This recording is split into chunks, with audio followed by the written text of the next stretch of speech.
The courtroom was sealed, the blinds drawn, the atmosphere heavier than lead.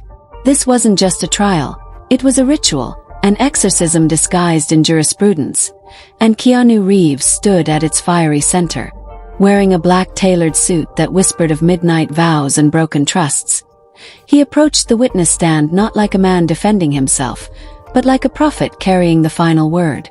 "Your Honor," his voice rang, not with arrogance, but with a gravity that bent the silence in half.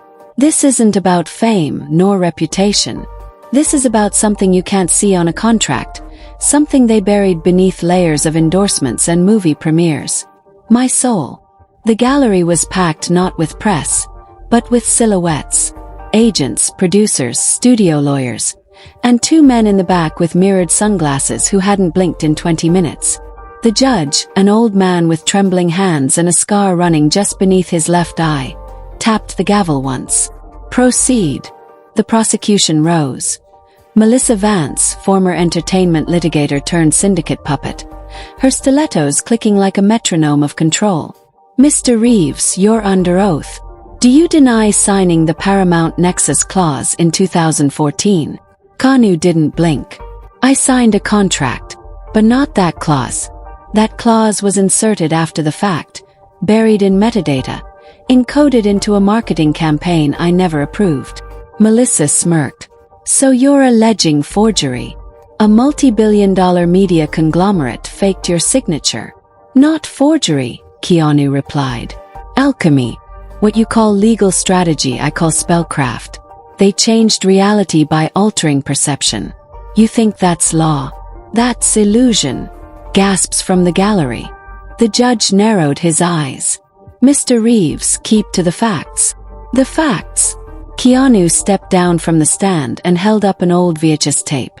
"This is Johnny Mnemonic, released in 1995. The studio claims it underperformed. But in 2019, it experienced a sudden spike in streaming. 10 million views in 3 days. Ask yourself why." Melissa interrupted. "Your Honor, is this relevant?" The judge waved her down. "He's building context. Let him proceed." Keanu clicked a button on a remote. The courtroom lights dimmed. A screen behind the bench flickered on. Grainy footage appeared, not from a film, but from a surveillance camera. Boardroom meeting. Executives whispering in coded language. One leaned in and said, "Initiate Project Eclipse." "He's getting suspicious." Melissa stood. "Objection. Unauthorized footage." The judge leaned forward. "Overruled." "Mr. Reeves, where did this come from?" "From a server beneath a soundstage in Studio 12. Buried beneath dummy footage labeled, Behind the Scenes, Bill and Ted 3. But it wasn't behind the scenes. It was behind the veil." A woman in the gallery fainted. The two men with sunglasses stood but did nothing. Melissa stepped forward, tone sharpening. "Are you implying you were being surveilled by your own studio?" "Not implying. Proving." He pulled out a prop phone used in The Matrix. They modified props, planted real transmitters. Every time I filmed a scene, they weren't just recording me for the movie. They were mapping my biometric responses, measuring fear, compliance, curiosity. They weren't producing content. They were conducting psychological warfare. The judge turned pale. "And the purpose of this surveillance?" Keanu leaned on the witness stand, his voice dropping to a conspiratorial murmur. "To build a predictive model of my consciousness. They wanted to automate actors, not with AI, with synthetic personalities, modeled on me, my mannerisms, my doubts, my instincts. They were building a digital Keanu to obey." Melissa tried to cut in, but the judge silenced her. "Let him finish." Keanu took out a hard drive. "Encrypted in this is the AI model they built. Codename Neo Spectre.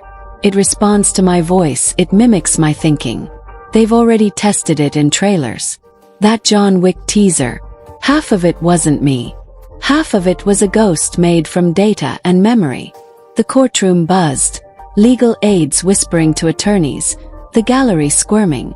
Melissa's face was unreadable, but her knuckles were white against the edge of the prosecution table. "Even if what you're saying is true, you benefited from this system. You lived in luxury. You took the red pill and cashed the check." Keanu turned slowly, face illuminated only by the flickering screen behind him. "I lived in gilded surveillance. They didn't buy my talent. They extracted it, strip-mined it. And when I refused to renew the contract under the new quantum integration clause, they triggered character assassination." Melissa raised her hand. "You're referring to the TMZ leaks, the false drug charges, the planted article about Keanu's cult." "All fabricated," Keanu said. "Each leak timed with my refusal to sign. Each scandal designed to isolate me from the public trust." He paused. "They call it rehab optics. A psychological rebranding to coerce compliance through reputational fear." The judge leaned back. "And what do you seek from this court, Mr. Reeves?" Keanu closed his eyes. "Recognition. Not money. Not damages. I want this on record that I resisted. That I was awake. That I didn't consent to the creation of my digital shadow." Melissa approached, flipping through documents. "One last question. If this is all true, why now? Why not earlier?" Keanu looked around the courtroom, eyes locking with a young boy in the gallery. His godson, perhaps.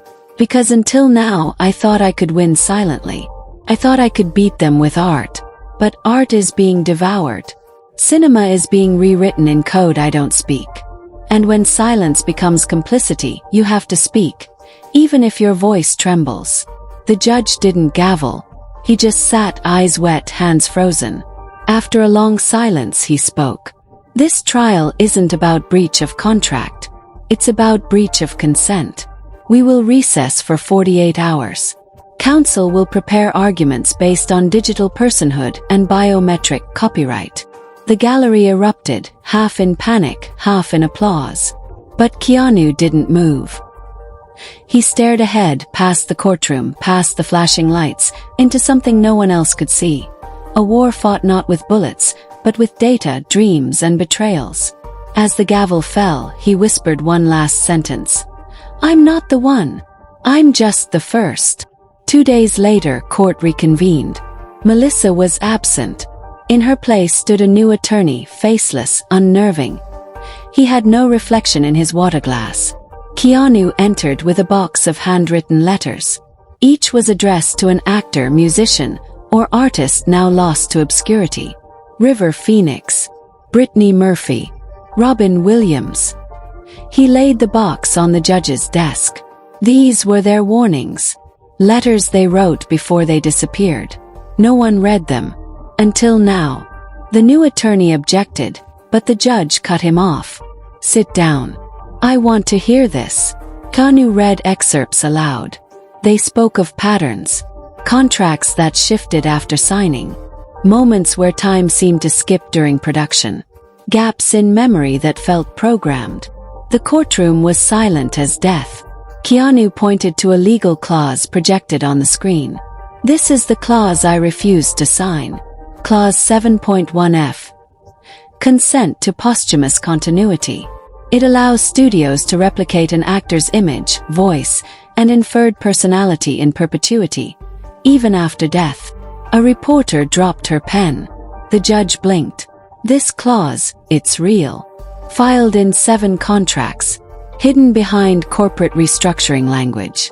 They already used it on James Dean. They'll use it on more. Imagine children growing up thinking Elvis never died, because a studio feeds them digital facsimiles without soul, without choice, without truth." The new attorney stood. His voice was distorted, metallic. "Objection. This line of argument threatens national media infrastructure." The judge replied without hesitation. "So be it." Keanu turned to the gallery. "This isn't just about me. It's about every face on every screen who thought their smile was theirs. Every voice that got sold as a ringtone. Every tear shed on camera, only to be weaponized by marketing." The judge looked to the bailiff. "Prepare for closed session. Secure the courtroom." A bailiff locked the doors. The lights dimmed again. Keanu placed his hand on the stand. I invoke the performer's right of last refusal. The judge nodded slowly. On the record, Mr. Reeves has invoked the final clause. The courtroom grew cold. The digital monitors glitched. Somewhere in the building a generator failed. Keanu closed his eyes. Let the truth be entered into evidence. Let it echo beyond this court. In dreams, in memory, in code. Let it be known, I was never owned. And as the final transcript printed, as the walls trembled not from quake but from consequence, a new precedent was born. Not just legal, not just moral, but mythic. The trial wasn't just won. It was witnessed. And in that witnessing, something ancient was restored. The sovereignty of the soul. No longer just an actor. No longer a brand. Keanu Reeves became something else entirely. The last real human in Hollywood.